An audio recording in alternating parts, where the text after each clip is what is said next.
Sentemos, meus amados. Pastor Antônio Gilberto com a palavra.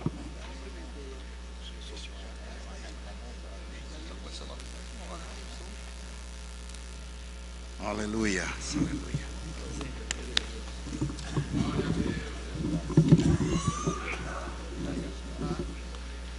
Queridos irmãos, vamos dar prosseguimento ao assunto que iniciamos ontem, sobre as duas naturezas do crente.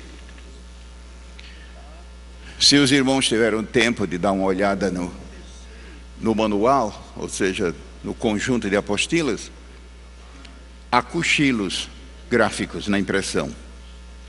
E isso, irmão Antônio Gilberto não tem condição de controlar. Há cochilos gráficos na impressão,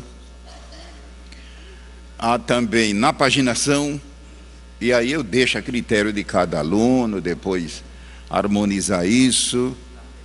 E quando eu digo cochilos gráficos, são falhas de impressão, e eu admito que tenha sido pressa. É uma área que eu não tenho controle, mas eu acho que é meu dever dar essa informação. E se eu lembrar-me na hora, é bem possível que eu sugira correção, mas eu duvido que haja tempo para isso. Então, o assunto é as duas naturezas do crente. E tenhamos em mente, principalmente as duas leituras que fizemos ontem. Tenhamos em mente aquela passagem de Gálatas. E note bem, a passagem de Gálatas que nós lemos ontem foi apenas uma parte. É o capítulo 5 todo. E eu só li 2 versículos ou 3, não esqueçam disso. Mas o capítulo 5, inclusive quando chega na parte final, é de uma clareza surpreendente. E a outra passagem que lemos como matéria, como assunto introdutório, que foi Romanos, o capítulo 8. E também só uma parte do capítulo, quando o ideal era ler o capítulo todo. O capítulo 6, chegamos a ler 1 versículo ou 2, eu sugiro o estudo do capítulo todo. E o 7, também todo. Eu sei que numa escola bíblica como essa, apesar de ser uma escola de 15 dias, mas graças a Deus, é um conglomerado de matérias, de disciplinas, e por certo não há tempo dos preletores desdobrarem, conforme a graça que Deus lhes der. Mas eu admito que essas dicas, mesmo em forma de gotículas, podem ajudar os irmãos interessados. E nós estamos indo agora para o desdobramento do assunto. E sobre as 7 fases, digamos em resumo, da vida de Jacó. E notem bem o que eu disse ontem também, que são muitos outros casos da Bíblia. Uma das coisas que muito me maravilha na palavra de Deus, muito me maravilha na Escritura, é que Deus nos ensina não somente através de preceitos, ou seja, verdades declarativas, mas nos ensina através de vidas. É tanto que a Bíblia registra o nome de centenas de personagens. Centenas. E alguns deles não é só menção, é muita coisa, capítulos e capítulos e capítulos. E uma pessoa novata na fé, ou quem sabe um adolescente, ou um crente mal informado, pode até pensar que aquelas histórias, como por exemplo a vida de Saul, a vida de Moisés, a vida de Davi, que são trechos longos, a história do livro de Ruth, que seja como se fosse um passatempo e literatura, mas deixa que ali estão incrustadas verdades eternas, princípios eternos, ensinos eternos. É uma das coisas que muito me maravilha na Bíblia. É Deus ensinar não somente através da linguagem prosaica, verdades declarativas, mas através de vidas. E nesse caso também, muitos casos do Novo Testamento de crentes que foram crentes carnais e sofreram muito com isso. E como eu disse ontem, não se esqueçamos que a palavra carne na Bíblia, principalmente no Novo Testamento, tem mais de um sentido. É tanto que agora, há uns 3 anos atrás, uns 3 anos, nós estamos em 2005, 2004, eu creio que foi em 2002, pela graça de Deus, um daqueles trimestres da escola dominical foi da nossa modesta autoria. E eu lembro-me que, é claro que a revista da escola é muito curtinha. A revista da escola tem poucas páginas, porque se eleva o número de páginas, onera.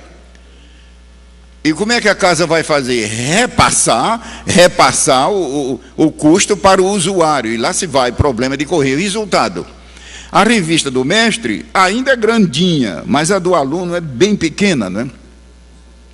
E eu me lembro que recebi muita correspondência de colegas, de alunos do Brasil inteiro, argumentando, querendo mais a informação sobre o assunto. Sobre a área foi essa. Lembremos-nos que o termo carne, que o termo carnal, tem mais de um sentido no Novo Testamento. O sentido que eu estou abordando aqui na Escola Bíblica, não se esqueça, é o crente, que é salvo mesmo. É salvo. Mas, por alguma razão, descuido, negligência, ele começa a não dar lugar ao Espírito Santo em sua grandeza, dirigir, controlar a sua vida, inclusive as faculdades da alma, os atributos da alma, como seja pensamento, sentimento, emoções, instintos, e além disso, não só instintos, mas muitas outras faculdades da alma e do espírito. E o resultado é que a natureza adâmica decaída vai se apossando e corre o risco desse crente desviar-se. Se ele perseverar até o fim, é uma luta. Tem dia que ele amanhece dizendo: hoje eu sou mais crente do que todo mundo. Mas amanhã ele amanhece de cabeça caída dizendo: eu acho que eu não sou nem crente, eu vou me entregar de novo para Jesus. Acho que eu vou me entregar de novo, que eu fico com dúvida se eu sou ou não sou salvo. E o resultado justamente disso. Então, é como eu disse ontem, os meus colegas que estão me ouvindo aqui, que são pastores de igreja, dirigentes de congregação, em todos os sentidos que se possa imaginar, talvez, meu irmão, você nem se interesse tanto por este assunto, talvez você bata no peito com alegria e diga: meu Deus, graças a Deus que nesse assunto, até onde eu posso, até onde eu sei, toda a minha vida está integra na mão do Senhor, e quem controla é Deus. Mas lembre-se que você tem muita gente seguindo o seu exemplo, que você nem imagina, de olho em você. Não é só dentro de casa, é por toda parte. E é justamente nesse sentido que nós estamos ministrando esses pensamentos. Então, voltemos ao assunto. A letra A: Jacó, enganador em Berseba. E eu transcrevi apenas uma frase. E se você está com a Bíblia aberta, vamos, um contato com a palavra de Deus. Um contato com a palavra, mesmo que seja um contato tão rápido, coisa de 10, 12 segundos, mas se for possível você pegar a Bíblia, principalmente se você usa outro tipo de versão, que muitas vezes desperta muito interesse devido à variação na leitura, é Gênesis 28:10. Gênesis 28:10. E ontem, não se esqueçam que eu mencionei, aonde o livro de Gênesis, em 2 grandes seções do livro, trata da vida de Jacó. Lá do capítulo 25 até uma porção lá na frente, e depois no final do livro, outro grande. Aquilo é indispensável estudo. 28, versículo 10 de Gênesis. Glória ao nome de Jesus. 28:10. Gênesis 28 e versículo 10. Partiu, pois, Jacó. Irmão, sabe que nesse tempo ele não era ainda chamado Israel. Todo mundo sabe que Jacó é o mesmo Israel. Só que o nome de Israel foi Deus que colocou. naquela experiência lá em Jaboque. Mas aqui é o Jacó. Partiu, pois, Jacó de Berseba e foi-se a Harã. É maravilhoso, irmão, o poder de síntese da Bíblia. Imaginai se esse versículo fosse totalmente desdobrado. Você está vendo que aqui aparece apenas uma gota de história, mas só Deus sabe quanta coisa tem dentro desse versículo. Dê uma examinada na Bíblia. Se você puder, quando tiver tempo, pegue toda a matéria da Bíblia, e você pode, com a ajuda de uma grande concordância, fazer isso. É claro, estou falando a concordância completa. Essa que tem na Bíblia não serve, é claro. Essa que vem na Bíblia é uma espécie de quebra-galho. Eu estou dizendo uma concordância completa. Mas também fontes de consulta que o irmão tenha, volumosa. E veja, dentro dessas palavras há um universo imenso de experiência. Veja como é que a Bíblia resume. Partiu, pois, Jacó de Berseba. A Bíblia silencia aqui, mas em outras partes revela. Ele teve que sair de Berseba porque ele tinha lesado seu irmão. Ele tinha prejudicado seu irmão Esaú. Através de engano, de logro, de trapaça, de aproveitador, explorador. Imaginai um crente chegar a esse ponto, irmão. Ele engana os outros, de vez em quando ele é enganado.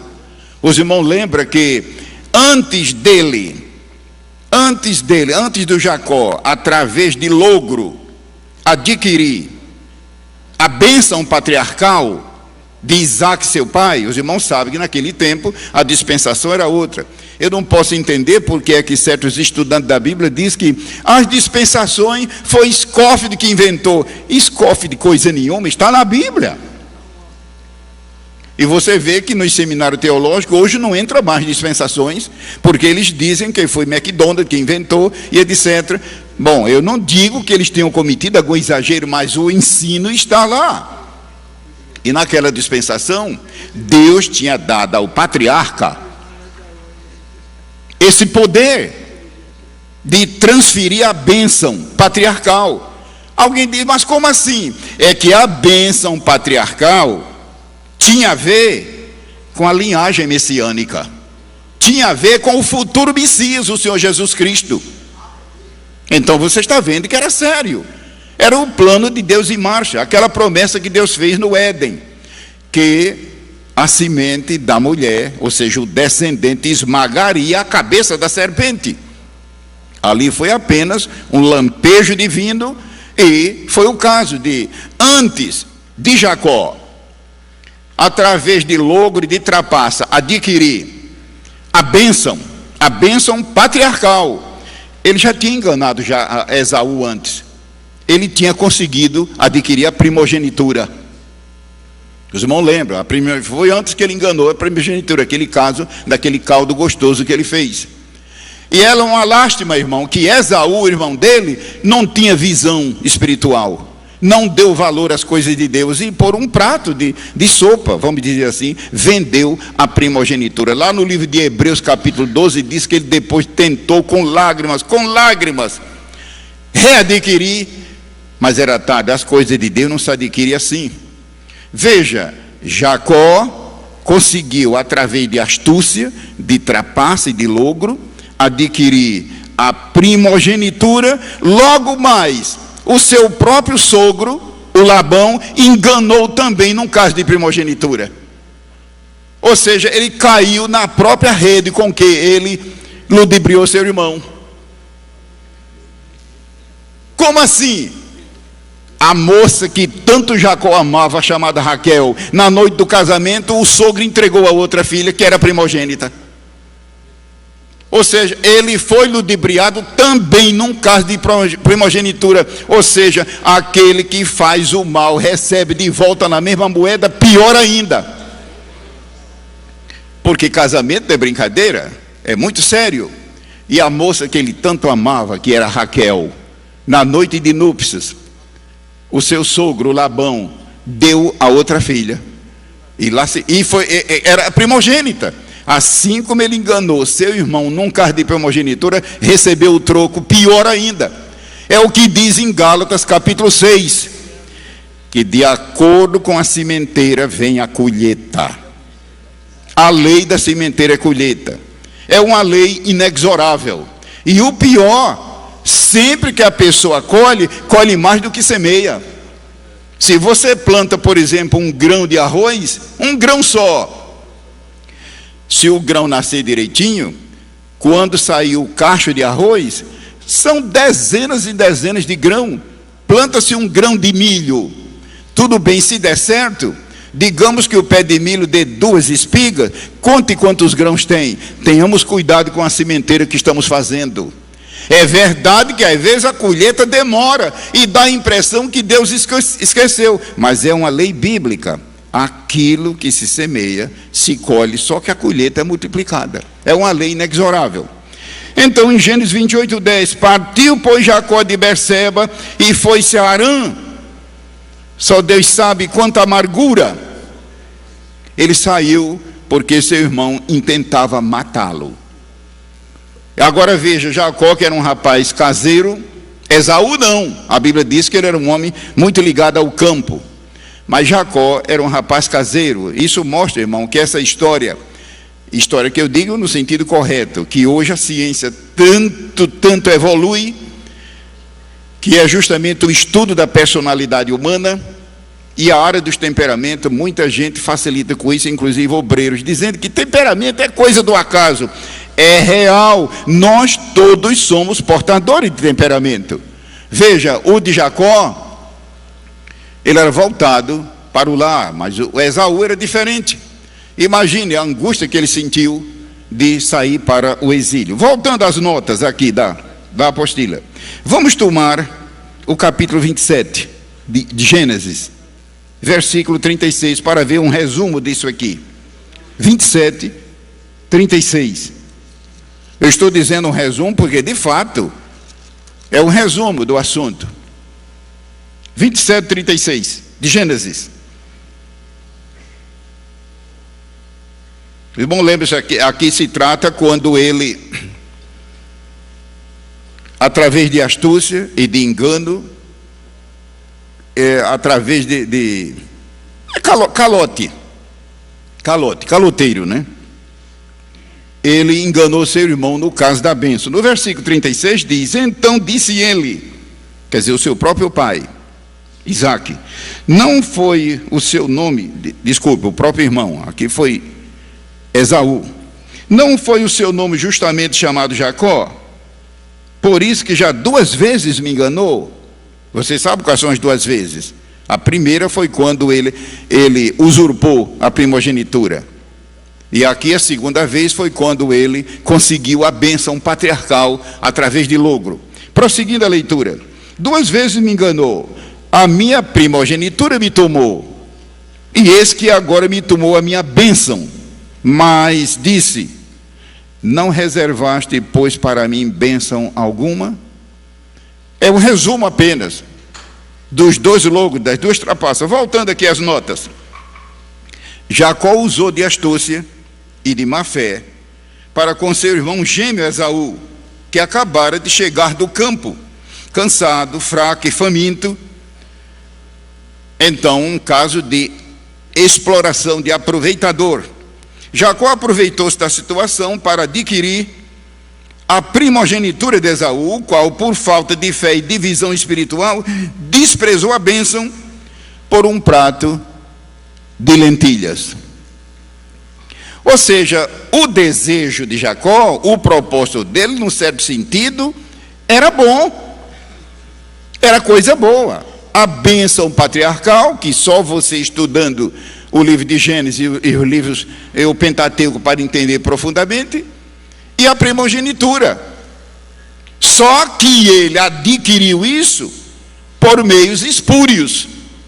Tenhamos cuidado, amada igreja, amados irmãos, amados obreiros, com aquela teoria maldita que diz que os fins justificam os meios, que infelizmente prevalece na sociedade mundana.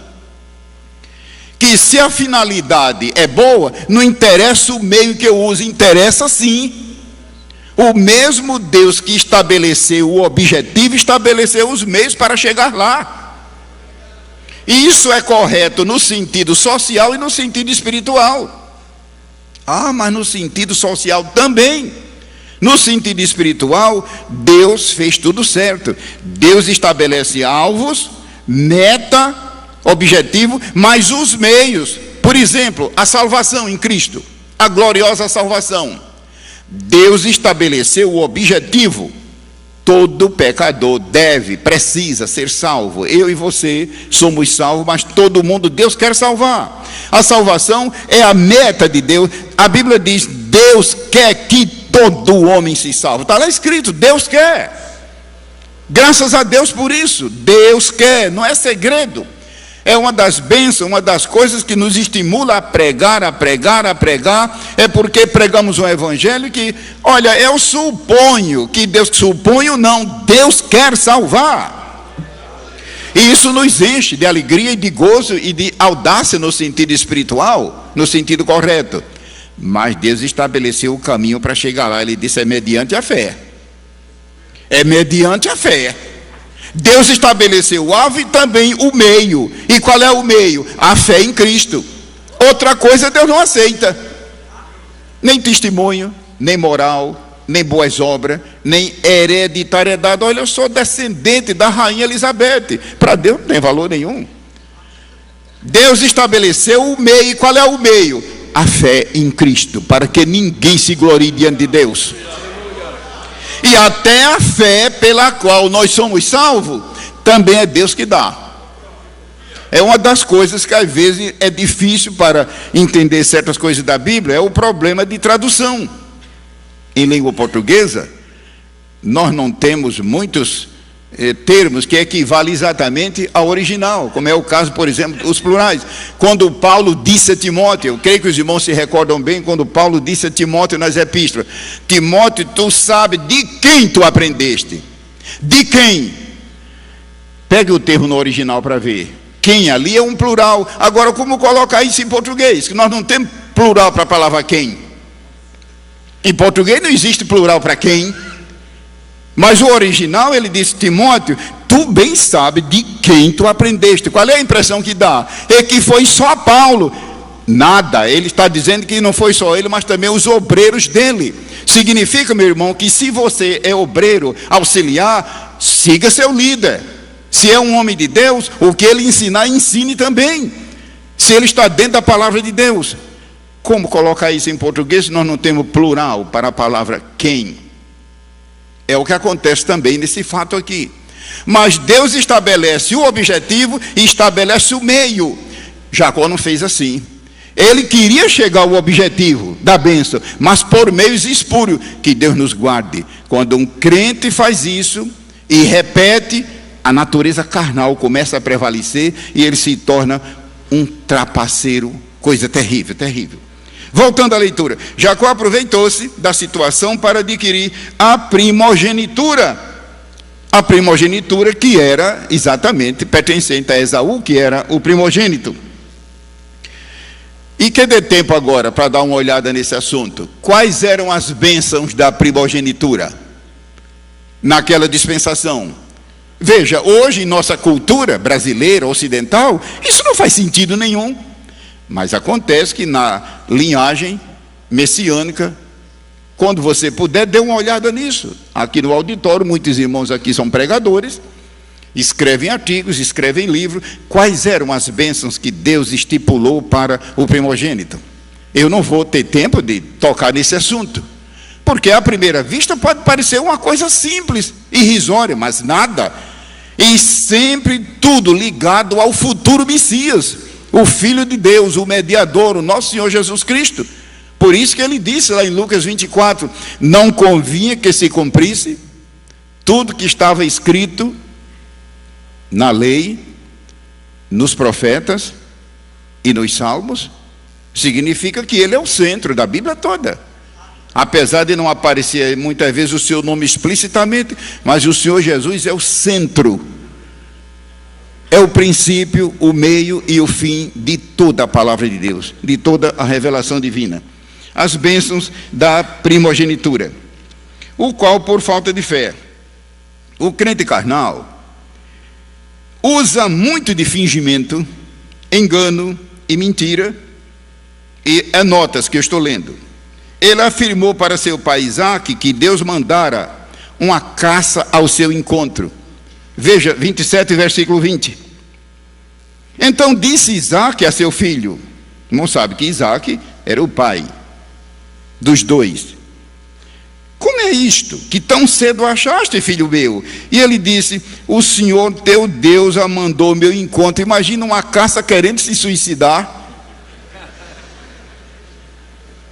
Isso significa, trazendo para o lado prático, que até os animais entram também nos ludíbrios de um crente carnal, de uma maneira ou de outra. Até os animais entram nas trapaças de um crente carnal. Vestiu a roupa alheia do seu irmão Esaú e apresentou-se a seu pai Isaque como se a roupa fosse sua. Como história, é magnífico. O irmão já pensou num vídeo de computador fazer isso? Hoje é possível tudo. Mas tiremos também a lição prática. Deus não ia colocar esse registro na Bíblia só para encher papel. Se fosse, era uma grande coisa, que nós chamamos de literatura. A literatura, se é sadia, edificante, ótimo. Mas a palavra de Deus não é primeiramente literatura. É verdade que como literatura não tem nada igual, mas ela é acima de tudo a revelação divina de Deus para a humanidade. É tirar vantagem com o que é dos outros, sem licença. É a pirataria, de várias formas, entre irmãos. Porque pirataria no meio das trevas, todo mundo sabe que isso vem desde os primórdios. Mas entre os irmãos na fé, faz agora pouco tempo que eu estava no sul do Brasil, não vou dizer qual a cidade, aqui deve ter muitos irmãos de todo o Brasil, e não sei, isso pode trazer constrangimento, mas eu estava aqui no sul do Brasil, a convite de um dos nossos líderes, amados líderes, ministrando estudos. E ao chegar ali, o pastor contou-me que tinha estado naquela cidade um obreiro que também, infelizmente, ele hoje está desligado da Convenção Geral. Não foi propriamente exclusão, foi desligamento. E hoje ele está ligado com outra igreja evangélica, etc., devido a coisas como essa. O pastor disse para mim: irmão Gilberto, eu sabia que o irmão estava viajando para cá, e eu não quis, portanto, perder tempo de mandar isso pelo correio, podia se perder. Eu sabia que o irmão ia chegar, e mostrou-me que aquela pessoa tinha estado ali, ministrado uma série de palestras, e o material era exatamente o de Antônio Gilberto com o nome dele. Ou seja, as mãos eram de Esaú, mas a voz era de Jacó, aquilo mesmo que... horrível. Lembra quando o pai Isaque disse: olha, a voz é de Jacó, só que as mãos são de Esaú. Deus nos guarde, irmão, de chegar a esse ponto, porque a qualquer momento isso vai ser descoberto e vai ser um escândalo. Quando eu olhei, de fato, era tudo, nem as vírgulas, ele tirou e colocou o nome dele. Aquele pastor estava tão irritado. É difícil ver um pastor irado, mas ele estava irado daquela vez. É claro que eu chamaria de ira santa, não é? Escuta, o irmão não vai agir. Eu disse: não sei, irmão, vou pensar. Ele disse: olha, irmão Gilberto, eu estou tão envergonhado disso, que se o irmão me der licença, eu vou agir. Eu digo: não, irmão, tenha calma, vamos devagar. Bom, encurtando toda a história, eu pensei bastante. Eu digo: bom, esse material que ele tirou é uma seção bem grande do meu livro manual da escola dominical. Eu disse: agora é um problema, porque esse manual, eu, graças a Deus, sou o autor, mas é a casa que tem o copyright, os direitos autorais. Eu tenho que dar conhecimento ao diretor da casa. É claro, eu seria omisso, porque é uma parte grande do livro, toda copiada, só fez colocar o nome dele. Dei conhecimento ao diretor, e o diretor me disse: o que é que o irmão pensa em fazer? Eu digo: olha, não sei, eu vou aguardar os fatos. O irmão pensa em enquadrar na justiça? Eu digo: estou pensando. Eu disse: agora, irmão diretor, o que é que o senhor fará? Ele disse: olha, se caso o irmão vier a perdoar, aí é problema seu. Só que eu, como diretor da casa, tenho que levar para o assessor jurídico, porque é caso de copyright. Encurtando toda a história, terminou em essa pessoa vindo à minha presença e confessou, e humilhou-se, e chorou. Disse: mas como é que o senhor faz uma coisa dessa sem me pedir licença? Não custava nada, eu consultaria a casa, e a casa autorizaria ou não. É claro, ele apenas baixou a cabeça, etc, aquilo outro. Eu perdoei, diante do arrependimento dele, eu perdoei. Um colega ali disse: irmão, se o irmão quiser, eu me ajoelho. Não precisa ajoelhar. Só que a casa, não é questão de perdoar, a casa disse: não é possível. Resultado, foi dado conhecimento da convenção do Estado, mas não foi só esse caso meu, teve outros também. Hoje essa pessoa está desligado da convenção geral, está no outro. Então é um caso parecido. Que Deus nos guarde de entrar pelo caminho carnal. Lembre-se, eu estou falando de um crente carnal, a pessoa é salvo, como diz lá em 1 Coríntios 3:1. Não será interessante, antes de prosseguir, dar uma olhada nesse texto, que tem muitos iguais, mas esse aqui é formidável, em 1 Coríntios 3:1? Todo mundo sabe que o capítulo 3 de 1 Coríntios também é um tesouro para se estudar esse assunto. O crente carnal e o crente espiritual. E por falar em espiritual, às vezes há um mal-entendido. Geralmente, quando se ouve na pregação, no ensino, espiritual, aquela irmã é muito espiritual, aquela pessoa é uma bênção porque é muito... O que é que nós entendemos por espiritual à luz da Bíblia? Lembremos que quando a Bíblia diz em Gálatas, você lembra que em Gálatas diz: vós que sois espirituais. Lembra também de outras passagens, como essa que eu vou ler agora, em 1 Coríntios 3. Lembremos que quando é a Bíblia que declara espiritual ali, é uma frase que está ali como um atributo. Ou seja, é a pessoa que é governada, que é regida, que é possuída pelo Espírito Santo. O Espírito Santo tem toda a primazia nos seus pensamentos, palavras e obras e atitudes, cheio do Espírito. E geralmente, às vezes, corre a notícia que espiritual é primeiramente a pessoa que grita muito e pula muito. Por favor, não pense que eu estou aqui criticando quem faz isso, depende. E prega e se comporta de uma maneira espetacular e dá testemunho de Jesus com muita ousadia e dinamismo. É claro, irmão, pode haver espiritualidade ali, mas quando a Bíblia diz espiritual, lembre-se, é a pessoa cheia do Espírito Santo, governada pelo Espírito Santo, dirigida pelo Espírito Santo, que o Espírito Santo tem primazia. Ele não é apenas consultado, não é ele que ordena, é ele que dirige. 1 Coríntios 3 e versículo 1, são muitos versículos como esse, mas o tempo só dá para a gente ler pelo menos uma passagem. Mas o capítulo 3 de 1 Coríntios, não esqueça, imaginai o que seria a Bíblia sem esse capítulo. 3:1, e eu, irmãos, você está vendo como era a igreja de Corinto? Ou seja, Deus aqui não está falando para incrédulos, Deus aqui está falando para o seu povo. E eu, irmãos, Deus está falando aqui por meio de Paulo para a igreja de Corinto. E os irmãos sabem que a igreja de Corinto foi uma igreja espiritual, foi uma igreja pentecostal. Os crentes eram batizados com o Espírito Santo. Quem conhece o livro de Corinto sabe, os dons espirituais são ali expostos, enfim. Mas os irmãos se lembram que lá em Corinto eles tinham problemas? Lembra que na ceia do Senhor eles bagunçavam? Estou usando um português bem íntimo. Bagunçavam, a Bíblia diz que participavam da ceia e outro ficava ébrio. E o termo, como está no grego, ébrio ali, é de olhos virados lá, enfim, ébrio. Deus nos guarde. Já pensou se isso acontecer em nosso meio? Deus nos livre. Irmão, lembra daquele caso do capítulo 5? Onde o apóstolo Paulo diz que um rapaz, um enteado, passou a viver com a madrasta. Enteado, eu não sei, a Bíblia não conta como é que o pai faleceu, largou, não sei. o enteado vivendo amasiado com a própria madrasta, um incesto dos piores. E o apóstolo diz: como é que vocês toleram uma coisa dessa? Ou seja, eram espirituais, mas se gloriavam em ser tolerantes. Deus nos guarde desse tipo de tolerância. Isso não é tolerância, absolutamente. Isto aí é transigência. Tolerância nós devemos ser, meus irmãos. Não tolerante com o pecado, tolerante com o pecador.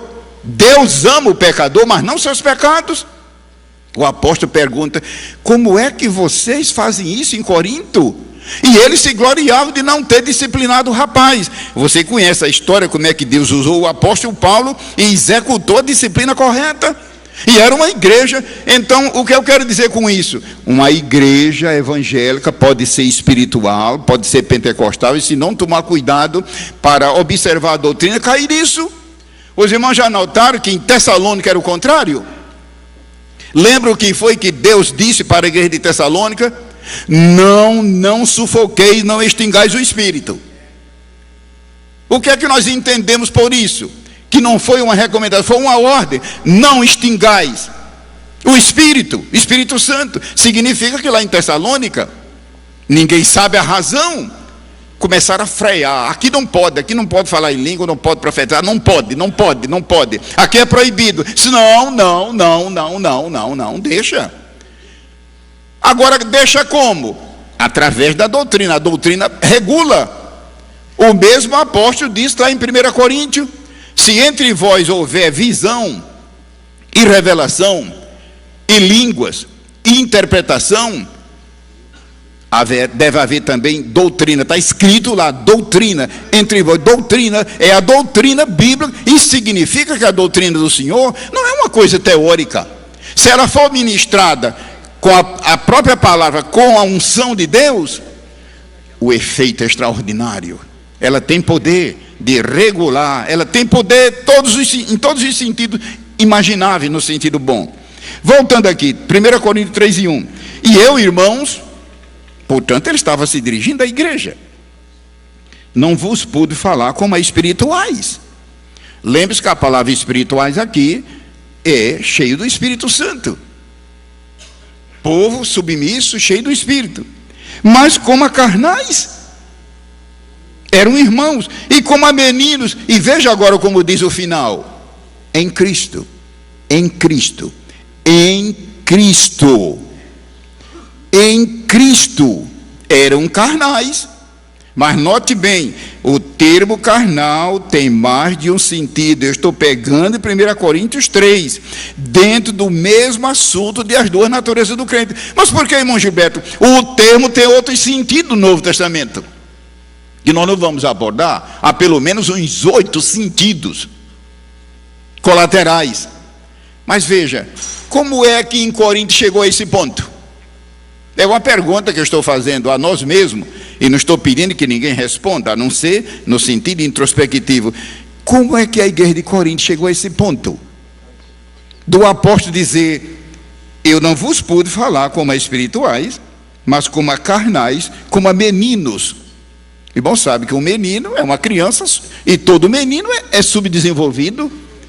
Imagine um crente que recebeu a salvação em Cristo, mas por alguma razão se descuidou, ou alguém também não ajudou, e continua como menino na fé. Menino. Tudo subdesenvolvido. Tudo subdesenvolvido. Agora, por que aconteceu isso em Corinto? Eu suponho, quando a gente estuda as epístolas, no seu conteúdo, principalmente uma epístola como essa, e compara com as outras, é bem provável que tenha sido aquele que está no livro de Atos. Eu creio que você lembra bem de Atos, quando a obra missionária avançou. O irmão se lembra que a partir do capítulo 13, começou a arrancada mundial de missões. Uma bênção. Irmão, lembra quando o evangelho saiu da Ásia e entrou na Europa? Lá no capítulo 16 e 17 de Atos, Deus, por sua graça, disse para Paulo: Paulo, passa para a Europa.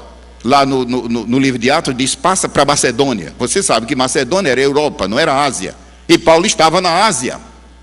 Isso fica melhor se você tiver a ajuda de um mapa bíblico, ou se você conhecer bastante o Novo Testamento à luz da geografia. O apóstolo Paulo estava na Ásia. É claro, eu estou dizendo a Ásia proconsular. Se não der uma explicação, você pensa que a Ásia é o mundo asiático. Não, o mundo asiático é coisa nova. A Ásia do Novo Testamento, que era a Ásia chamada proconsular, onde hoje é mais ou menos o que nós chamamos de Turquia, de Armênia. E o Espírito Santo disse: sai daqui, passa para a Europa, passa para o Ocidente. E o Evangelho entrou na Europa. E entrou primeiro aonde? Na Macedônia, que por sinal hoje é nação independente novamente. Só que o contorno geográfico é outro. Quando você for ensinar isso na igreja, tome cuidado. A Macedônia do Novo Testamento não é exatamente a de hoje. Naquele tempo ela incluía o que nós chamamos hoje de Iugoslávia. Aqui deve ter alguém de lá. Albânia, e hoje são nações independentes. Mas o irmão se lembra o que aconteceu quando Paulo chegou em Corinto? Perseguição. Perseguição, não foi fácil, até que ele teve que sair. Eu suponho que ele não teve tempo de fazer o que ele fez em Éfeso. Você lembra que em Éfeso, ele chegou a bater no peito e disse: eu nunca deixei de vos anunciar todo o conselho de Deus, todo o desígnio. Eu imagino, irmão, a riqueza de conhecimento que Deus deu aos crentes de Éfeso através de Paulo. Eu nunca deixei de vos anunciar todo o conselho. Lembre-se que a palavra conselho, ele significa todo o desígnio. Meu Deus, o plano divino através dos séculos. Um assunto profundo. Eu acho que a igreja de Éfeso tornou-se uma igreja, como os irmãos já viram, bem fundamentada. Só que eles decaíram. Tanto que quando Jesus dirigiu a carta a Éfeso, disse: eu só tenho uma coisa contra ti. Uma só. O que atrapalha a vida de certos crentes, irmão, não é muita coisa não, basta uma. Contanto que essa seja a coisa essencial. E Jesus disse: eu só tenho umazinha, como diz o carioca, umazinha, uma só. E tem crente que pensa que o que atrapalha a vida dele é muita coisa se meter. Meu irmão, basta uma coisa ruim, uma só. Larga essa coisa ruim. Larga. Não, mas irmão Gilberto, mas com jeito dá para a gente levar. A Bíblia diz: larga. E por que é que Deus larga? Deus sabe que se você continuar vai se contaminar. E você sabe o que é contaminação.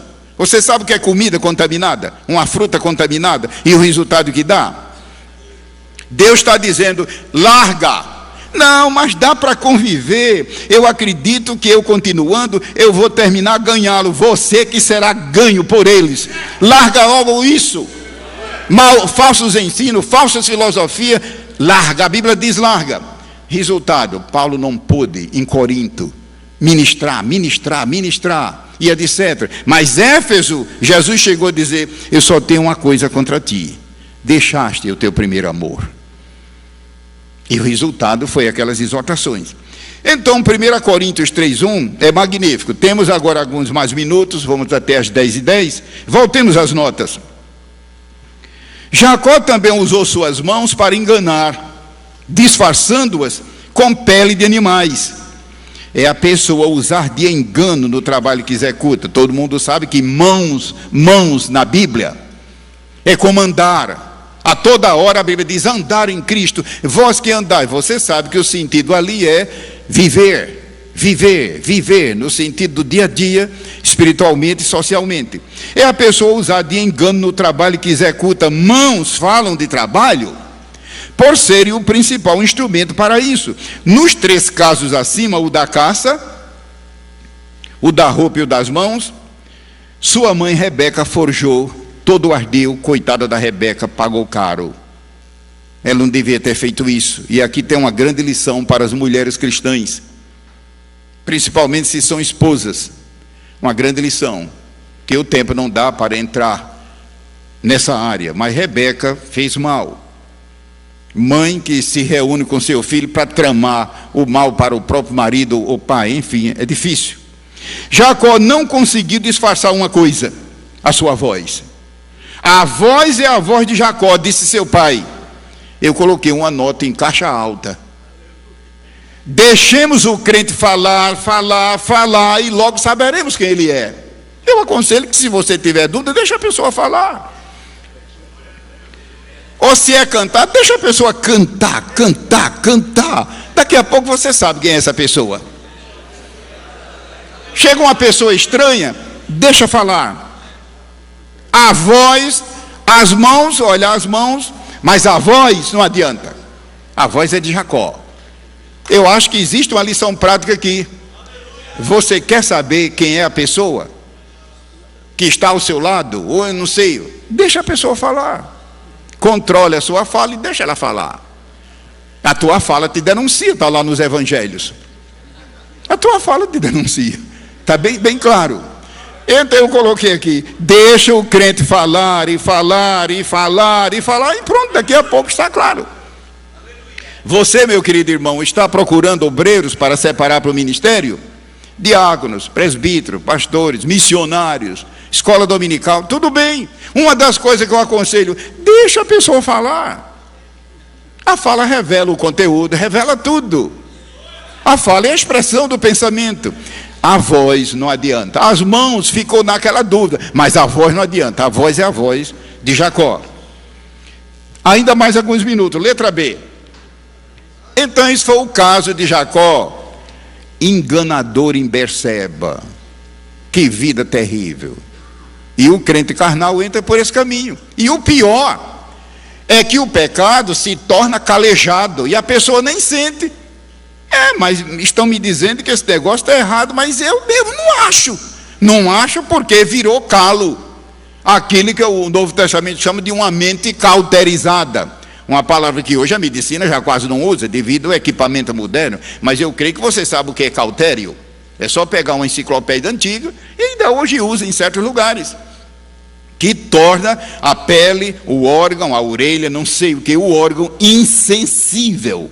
Cauterizado, insensível. Ainda hoje, em certos casos, se usa.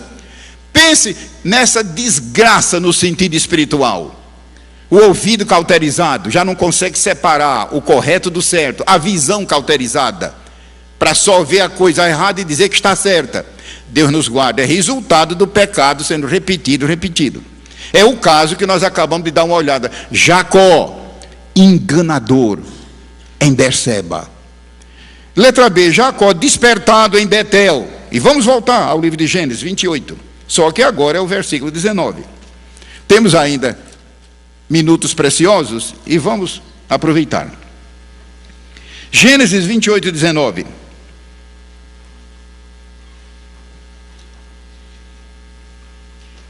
E chamou o nome daquele local, daquele lugar, Betel. O nome, porém, daquela cidade, dantes, era Luz. É claro que a palavra luz aqui, irmão, não é luz em língua portuguesa, L-U-Z. É um termo hebraico. E nós não vamos entrar no mérito desse assunto. Mas você já notou que os locais, muitas vezes, mudam de nome de acordo com a experiência espiritual que ocorreu ali com certas pessoas? Levante isso na Bíblia para ver, é uma riqueza. E chamou o nome daquele lugar Betel, que antes não era Betel, era Luz. O nome de Luz eu não vou dar o sentido, porque para dar o sentido teria que dar uma explicação. É uma frase composta no original. Betel. E qualquer crente aqui sabe o que quer dizer Betel, porque a Bíblia explica, casa de Deus. Como é que Jacó, veja que mudança, como é que Deus é maravilhoso, como é que Deus é misericordioso, como é que o amor de Deus é mais do que a gente pensa, como é que o amor de Deus é infinito e não conhece fronteira. Ou seja, Deus nunca desiste, a não ser que a pessoa diga, Deus, eu não quero. Deus insiste com o pecador, crente ou incrédulo, até o fim. Só quando a pessoa morre sem salvação, acabou. Aí tem mais recursos. Mas enquanto houver oportunidade, Deus insiste. Você lembra que o pródigo pecou até que não tinha mais o que pecar. Quando ele voltou, já foi arrasado. E você vê, a Bíblia diz que o pai saiu de casa para recebê-lo. E de longe o cumprimentou. E não foi o pródigo que correu, a Bíblia diz que ele correu para encontrar o filho. Aquele homem representa Deus, o Pai. Deus, o amor de Deus, para comigo e para com você. Glória seja o nome do Senhor. Betel, o nome deste lugar é Betel. A coisa modificou. Prosseguindo com as notas. Há lugares que marcam a nossa vida, pelo que experimentamos ali da parte de Deus. Ontem eu cheguei a tocar nisso. Você lembra? O lugar onde Jesus te salvou? Aquela experiência maravilhosa. Você lembra do local onde Jesus te batizou com o Espírito Santo? Aquele instante, glória. Lembra daquele lugar onde Jesus te renovou? Ou aonde Jesus operou uma maravilha na tua vida? E são segredos que a gente às vezes guarda, e é uma preciosidade lembrar. Na vida de Jacó aconteceu isso em Betel. Eu coloquei a referência bíblica e depois os irmãos dêem uma olhada. Em Betel, Deus despertou Jacó, o qual levantou-se de madrugada, que certamente, por que a Bíblia destaca de madrugada? De madrugada. Mas eu acho que aqui existe uma lição prática. É a madrugada da nossa vida. Quanta gente, meus irmãos, na madrugada da vida, ou seja, na adolescência, na juventude, Deus insistiu, mas a pessoa era rebelde, disse, não, eu tenho direito de gozar a minha vida, e só deixa para Deus o final, quando está transformado num verdadeiro bagaço. Graças a Deus que aqui nesse auditório, tanto aqui à frente como a minha retaguarda, eu sei que aqui atrás tem um grande número de alunos, e devido à posição que o púlpito tem aqui, eu não tenho condição de toda hora voltar para vê-los, a não ser que eu retire o microfone do pedestal. Mas por favor, irmão, não pense que é esquecimento, não. Eu creio que numa próxima aula eu tirarei o microfone do pedestal para dar uma olhada para os alunos, os irmãos, os obreiros que estão aqui à retaguarda. Mas é muito interessante esse tipo de meditação. Deus despertou de madrugada. Deus, o plano dele era usar Jacó lá naquela adolescência dele, mas ele sempre tirava o corpo fora. Sempre tirava o corpo fora. Mas graças a Deus que foi possível aquela experiência lá em Jaboque. E os irmãos já viram que naquele tempinho que ele ficou no Egito, um grande profeta de Deus. Quem sabe se não temos esta manhã aqui irmãos dizendo, meu Deus, se eu tivesse aceito a Jesus mais tempo. Mas meu irmão, não lamente isso não, deixa o passado para trás, viva com fé o presente e vá adiante em nome de Jesus. Paulo uma vez chegou a dizer, esquecendo-me das coisas que atrás ficam. Não vá me dizer que eram coisas boas, porque coisa boa a gente gosta de lembrar. E ele chegou a dizer, esquecendo-me das coisas que atrás ficam. Os irmãos se recordam de uma experiência amarga que ele teve naquela cidade de Filipos, onde quase mataram o homem de pancada. E outra coisa, de maneira vergonhosa, em público. Ele foi espancado em público, de maneira vergonhosa, humilhante. E eu acredito que lembrar disso, ele disse, esquecendo-me das coisas que atrás ficam, eu prossigo para o alvo. Para o prêmio da soberana vocação de Deus em Cristo. Em Cristo. Levantou-se de madrugada. Deus queria usá-lo na madrugada da sua vida, na sua juventude. Lembre-se, eu estou falando de juventude aqui, não é só no sentido físico, mas no sentido do início da nossa fé. E hoje você sabe que muitos de nós, quando estamos em nosso solilóquio com Deus, aqueles momentos que ficamos a sós com Deus, e Deus vai abrindo a porta, e a gente vai orando, e meditando, e às vezes vem aqueles momentos, Senhor, por que é que naquele tempo passado, eu não obedeci à risca a tua voz, etc. Madrugada, mas graças a Deus, que aqui estamos pela fé, servindo ao Senhor. Deus usou de misericórdia com Jacó, e já no apagar das luzes da sua vida, ele tornou-se uma bênção muito grande. Mas o plano de Deus era muito cedo. Se isso aconteceu na sua vida, deixa o passado em paz, viva com fé o presente e alcance o futuro pela misericórdia de Deus. Por ser Jacó controlado pelos impulsos de sua natureza carnal, só muito depois é que ele entregou-se ao controle do Espírito Santo. Prosseguindo nas notas, já despertado por Deus em Betel, o auditório aqui, lembra-se que depois ele voltou a Betel? Quando você puder, veja isso. Lembra do capítulo 35, onde Deus disse: Jacó, volta a Betel. Foi Deus que mandou voltar. Aqui não. Aqui foi na jornada dele, ainda naquela situação difícil. Mas lá em 35, mais na frente, Deus disse: Jacó, aliás, Deus não disse volta, Deus disse sobe. Pense nisso espiritualmente, o caminho de subida, que até ali tinha sido o caminho de descida, descida que eu digo espiritual. Mas agora Deus disse: Jacó, sobe a Betel. E os irmãos se lembram do que aconteceu lá daquela vez. A primeira coisa que ele disse para sua mulher: olha, tira essas coisas todas mundanas, joga isso fora. Joga também esses ídolos chamados terafins. Você conhece a palavra terafins na Bíblia. E hoje a Bíblia está dizendo: olha, joga fora os ídolos. Meus filhos, o apóstolo disse: meus filhinhos, guardai-vos dos ídolos. Como é que se entende isso? Deus dizendo que o crente abandona ídolos. Você sabe que não são ídolos de prata, nem ídolos de madeira, são ídolos do coração, que são os piores. E hoje nós encontramos isso, ou seja, à medida que Jesus se aproxima, em muitos lugares, há uma igreja fria, descuidada, que não toma posição ao lado de Cristo para avançar, e lá ficou a recomendação. Você já notou que a epístola de 1 João termina de uma maneira abrupta? Eu acho que você já notou isso. Não tem saudação, só termina dizendo: filhinhos, guardai-vos dos ídolos. Como é que se entende isso? A única conclusão que temos é a soberania de Deus.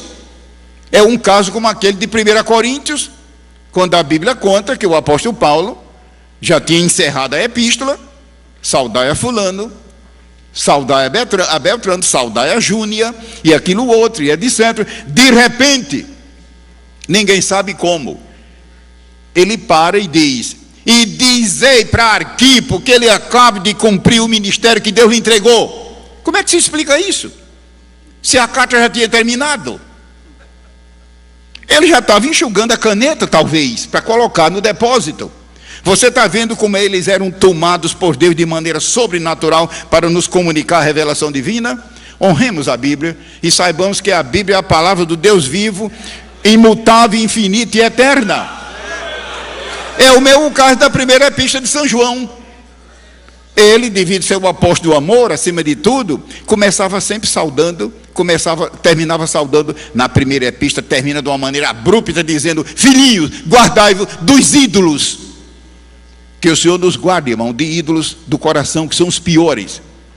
E nesse sentido, o que é um ídolo? É aquilo que toma o lugar de Deus, o lugar da oração, o lugar da Bíblia, o lugar da comunhão com Deus, o lugar da comunhão íntima com Deus. Não, mas eu tenho que cuidar disso. Isso, meu irmão, aconteceu uma vez na vida, acontece com todos nós. Mas já pensou acontecer uma semana toda? E um mês todo? Aí a pessoa não sei mais se ela é crente ou não. Porque acontecer uma interrupção, isso acontece com todos nós, viagem, imprevisto, mas isso continuar se solidificando. Concluindo, nosso tempo está encerrado. Já despertado por Deus em Betel, Jacó continuou falhando. Em lugar de erigir um altar, erigiu uma coluna. Está lá escrito, Deus nunca mandou erigir coluna. É altar que fala da vida íntima com Deus, erigiu uma coluna. E outra coisa, em lugar de ungir, diz que ele derramou azeite. Azeite não é para fazer como estão fazendo agora, dando banho de azeite nas pessoas nos cultos. Há lugares por aí, eu não estou exagerando não. Eu documento, faz agora pouco tempo que eu estava numa cidade brasileira aqui, e a semana tinha sido, é somente esse pequeno comentário para encerrar. A semana tinha sido de muita atividade. Foi uma escola bíblica aqui no interior do Brasil, enviado pela CPAD. Eles se comunicaram com o doutor Ronaldo e ele autorizou e fomos lá. A semana tinha sido de muita atividade, graças a Deus, tudo vitorioso. No domingo, o meu voo para o Rio seria na segunda, porque naquele local não tinha voo no domingo. Eu só tinha uma opção, era pegar um aviãozinho desse pequenininho, e tudo bem, mas só que eu estava acompanhado da minha esposa, e ela tem pavor de avião pequenininho. E nem me conto por quê, porque uma vez tivemos um problema fora do Brasil, viajando, e enfrentamos um temporal, e eu mesmo pensei que aquele negócio ia despencar, que não foi fácil. O bicho fazia todo tipo de... Foi a mão de Deus, porque não foi fácil. Ela ficou com um verdadeiro trauma e disse o quê? Não, deixa para segunda. Resultado, domingo à noite, eu pensei, se eu for para o templo, eles não vão me poupar, eles vão me pegar. O irmão sabe que acontece muito isso entre nós, né? Então o que fiz eu? Eu fui para um culto numa igreja tal, que não vou dizer o nome aqui, era desses negócios aí novato, de comunidade misturado não sei com o quê. Fui lá, disfarçado. Eu fui, é claro, de paletó, mas sem gravata, e aquele outro, com aquele irmão que estava servindo do meu secretário, o meu motorista. E lá eu vi eles dizendo: agora venham à frente todos. Veja que horror, antes do convite. Meu amado irmão, se você prega o evangelho, lembre-se, primeiro convite para a salvação.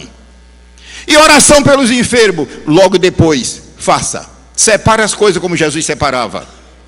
É claro que Jesus pode curar na hora que Ele quer. Mas se o fato é fato litúrgico, primeiro convide os pecadores. Pode fazer maravilhas, além da conversão. Oração, e por falar em oração pelos enfermos, os irmãos já notaram que nós estamos fazendo muito pouco isso nos cultos. Oremos mais pelos enfermos. Lembre-se, em todo culto tem gente doente. É que tem doença, irmãos, que não é doença gravíssima. Quem sabe aqui no auditório deve ter irmãos que estão doentes, mas é um tipo de doença que dá para a pessoa mais ou menos, vamos dizer, conviver. Mas, meu querido irmão, as doenças se dividem em categorias. Eu creio que muitos irmãos já estudaram essa área e sabem que todas as doenças do universo, elas se resumem em 12 categorias. Aqui no auditório tem irmãos que são médicos e já estudaram isso à luz da psicologia, da psicoterapia, aliás. E sabe que todas as doenças do mundo inteiro, elas se resumem em 12 categorias. Não será por isso que a árvore da vida são 12 frutos, lá no livro do Apocalipse? É um assunto para você pensar. Por que a árvore dá 12 frutos? Não será que é Deus dizendo, seja qual for o problema, a árvore da vida tem resposta? Glorificado seja Deus. Então, concluindo, antes de haver convite, lá chega um grupo de obreiros e também de pastores, com vidros de azeite, dizendo: este azeite aqui é tirado do Monte Sinai. O outro pegou o microfone e disse: esse aqui é trazido da Pérsia. E este aqui é trazido do Monte das Oliveiras. E até essa pessoa brincou, dizendo: olha, se é das oliveiras, então é o melhor, porque é onde Jesus esteve. E em seguida mandou o pessoal se ajoelhar e derramar o azeite, derramaram mesmo, e o azeite correndo. Aonde na Bíblia está escrito isso? Então, essas coisas, e eu fiquei ali observando. Jacó fez isso lá em Betel, pegou azeite em lugar, já estava errado em fazer a coluna, e ainda foi derramar azeite, um erro ensino. Deus tem misericórdia de nós. Deus não se compraz em nossas colunas. Os irmãos, por favor, não me entendam mal. Eu não estou querendo dizer, irmãos, que nós não devemos ter monumentos comemorativos, não é isso que eu quero dizer. Placa comemorativa, não. A Bíblia cita. Alguém se lembra daquele caso da travessia do Jordão? Você lembra quando eles foram entrar em Canaã? E Deus disse para Josué, foi Deus que disse: Josué, nós vamos ter que ter aqui 2 grupos de 12 pedras. Lembra disso? Só que o primeiro grupo de 12 é um de cada tribo, que vai pegar uma pedra do meio do Jordão e levar para Gilgal. Mas tem 12 que vão ser sepultadas aqui debaixo da água. Você sabe o significado daquilo no sentido espiritual. Então alguém deve me dizer que o crente não passa por uma outra experiência depois da conversão? De uma vida cristã entregue a Deus e outra de vida carnal e descuidada? Está lá as figuras do Antigo Testamento. Deus não se compraz em nossas colunas, eu coloquei entre aspas, simplesmente para comemorar fatos, mas em altares em forma de vidas consagradas, em chamas voltadas para Deus. Vamos pedir que o pastor Wellington Júnior reassuma o microfone. e fiquemos na presença do Senhor. As duas naturezas do crente. Os irmãos já viram que é um assunto meio antipático. Meio antipático, porque a impressão que dá é eu e você estudar esse assunto simplesmente como observador lá na arquibancada, vendo a banda passar desfilando. Você já participou de desfile de 7 de setembro?